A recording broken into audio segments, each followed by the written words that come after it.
Hey everyone, this is blog number 10.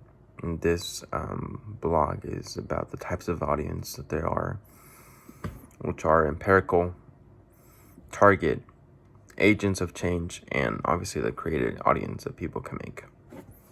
In this week's, we analyze Saval's, Shirkley's, and Bayer's essays.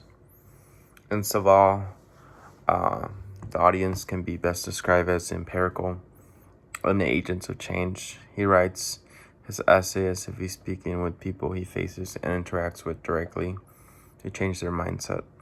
For example, in his essay, he discusses the evolution of listening to music from records to iPods, and he uses several pieces of evidence to attempt to change the perception of how music should be listened to.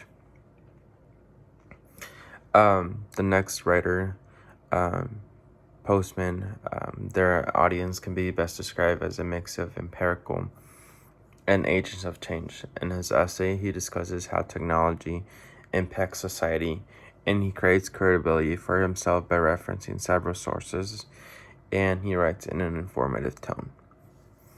Shirkley's audience can be best described as a target audience.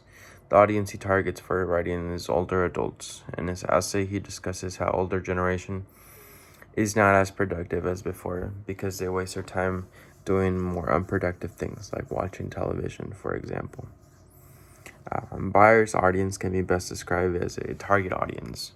The audience he targets in his writing is people who utilize, dating apps. For example, in his essay, he discusses the evolution of dating and how people should use more to face interactions to date to create stronger bonds. So overall, this chapter was about the types of audiences and how writers kind of change the tone and language of how they write to target those audiences, or to be more general and to appeal to more audiences. And sometimes the way they write can also be persuasive when they attempt to change perspective or opinions on certain things, and that can be like agents of change.